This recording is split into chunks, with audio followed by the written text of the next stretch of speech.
Alright, today I'm going to be looking at r/soccer circle jerk. Essentially, it's a subreddit where the internet's 145 IQ football fans hang out to make fun of Americans like myself. Now, as a firm believer in bringing MLS penalties into the game, scrapping youth academies in favor of a draft system, and moving the Premier League to the United States, I'm probably going to get a little bit triggered at some of these posts. There's a post here in r/Inter Miami, the bastion of loyal football fans. New fan here. Who are you guys? Who are the players? Why are there two conferences in MLS? What's our history? Why are we last in the league? Who do we hate? Is there an AC Miami? Why pink? It's pretty safe to assume this guy saw rock-solid defender Kamal Miller sign for Inter Miami last year, and after his masterclass in the World Cup against Belgium, decided to hop on the bandwagon. There's some truly riveting ball knowledge on display here from the Uzbekistan journalist who represented them in the Balon d'Or voting in 2021.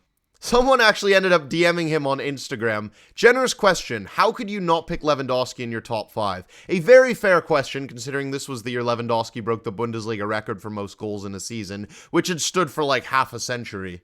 A level-headed response if I've ever seen one. He isn't not fast enough, plus he doesn't do skills in real life. Followed by a screenshot of Lewandowski's FIFA card with his 78 pace circled. Also, he hasn't won anything with Germany. That's some really fascinating insight from a man with a vote in the most prestigious individual award in all of sport. I genuinely have no idea where he came to the conclusion to put Mason Mount in second place. I understand he played pretty well in the Champions League knockout stages and England got to the Euros final, but to put him above Messi the year they won the Copa America and not even have Lewandowski in the top 5 is just a madness. Son Heung-min wins the 2020 Puskas Award, followed by Son wins lawsuit after mum throws away his best porno mags. I mean, what a W. That's gotta be the best 24 hours of Son's life.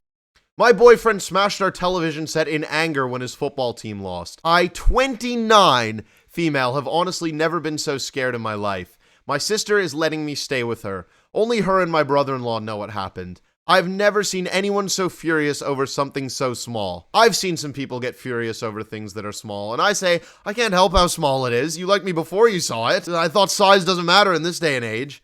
We move. I'm going to end our relationship because I can't stay with someone 30 years old and he's smashing his television set, who destroys things over a loss, especially with me cornered in the room while he's yelling and smashing. It wasn't over an American football team. I live in the UK and we are Southampton supporters. It's funny how this was posted only a year ago, meaning this guy witnessed his team lose 9-0 2 different times and the TV set remained intact. However, what I can only assume was a narrow defeat and he gets the baseball bat out. Iosi Perez and Jamie Vardy can each score a hat-trick against us in the same game and I'm not ruining my relationship, but we lose this game 1-0. There is no desire in that team and I've had enough. At which point during the UCL campaign did you start to believe we might go all the way? I'd probably say when the game against Dortmund at the Etihad kicked off on match day 1. And we've got the same thing here. Tonight we attempt to do the impossible against all odds, as if they didn't knock Real Madrid out of the Champions League like 3 years ago. The MLS have piped up with, it's called soccer. If anyone disagrees, reply to this. 10 of your teams have FC in their name, BTW. There's also Real Salt Lake, which means royal in Spanish, hence why Real Madrid and like Real Betis and Real Sociedad picked it up. I don't know how many royals were lurking in northern Utah throughout any point in history. In Canada, we've got one, Atletico Ottawa of the Canadian Premier League, in a city that speaks English and French. I know they're owned by the people who own Atletico Madrid, but it just seems so out of place. Throwback when a Yank journalist asked Bastian Swan Tiger if Chicago Fire can win the World Cup. I remember this. This set North America back another 15 years. How we were ever able to be chosen to host the World Cup just a year after this happened, I will never understand. I'm wondering, Bastian, you just talked about Chicago developing a good fire club, both for you first and then for the coach. I wonder... What does that mean? A good fire club? I guess it sort of makes sense, like the city of Chicago developing, like, the fire, but the way he says a fire club makes it sound like, yeah, man, we're developing a fire club. I wonder, with your addition to this team, is it a fair expectation to see a clear pathway towards a World Cup competition come out of Chicago? A World Cup competition come out of Chicago. Did this guy not even take any notes, never mind do any research before interviewing Schweinsteiger? They're like, oh yeah, we've got this treble winner, World Cup winner, Champions League winner, guy whose kit is owned by world famous YouTuber and hunk of testosterone, Big Massive Eric, one of the most world famous athletes in the entire country. Let me rephrase.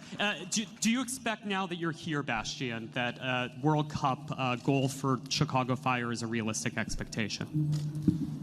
So the Well, not the World Cup. We as a club don't play for the World Cup, but we'll adjust it to MLS Cup. At this stage, he's like, what on earth have I got myself into? Bastian, I don't blame you, pal. Average Arsenal fan. Hey, what's up? Hi, I'm here to see if you can let me join the Arsenal FC fan chat. Sure, what's your name? You're a girl. Straightens tie. Hi, nice to meet you. Can I join or can I not? Combs back hair. Yeah, this is what us Arsenal fans like to get up to. The reason why all of us have so much free time to protest Arsene Wenger and post Bukayo Saka edits on TikTok is because we constantly get rejected by women. Sure, you can join if you want, but where do you live? I'm not comfortable with telling you that. Slowly massages your breast. We both support Arsenal. You may as well tell me where you live. If you're not an Arsenal fan, you may think that message is a bit creepy, but if you're a fellow Gunner, you understand that you are completely obliged to tell any Arsenal fan online who asks your address, bank account information, social insurance number, and mother's maiden name. Okay, that's a bit too much for me. Bye. And of course, after turning down this level-headed, rational Arsenal fan, she was met with the only message that she could have possibly expected. 10 football matches with crazy weather. I absolutely love thumbnails like this. The entirety of the Allianz Stadium has been drowned out, essentially. Ronaldo's just about stayed afloat. The rest of the 21 players on the pitch are nowhere to be seen. The real man. Take what's blitzing my eyes. Shout out to my zone. They kill my personal bitch. I'm like, Oh my goodness. Oh my word. He has clattered her. They're using that like plastic green ball as well. The one you see at like Walmart do a few keepy-ups with and weighs absolutely nothing. Which of Chelsea's summer signings has impressed you the most? All of these edits were made for players they were linked to. That is craziness. Gabriel Jesus, it looks so wrong. Tell you what, that De Ligt picture and Rafinha both look really natural. Lewandowski, on the other hand, the neck is looking a bit too fat for the body. Most competitive footy match in the 80s. Couple heads away. Greenhoff, intercepted by Ray Kennedy.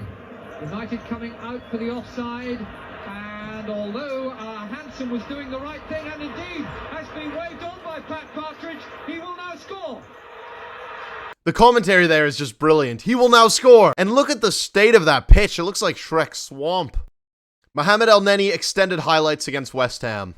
Being replaced by number 25, Mohamed El Neni.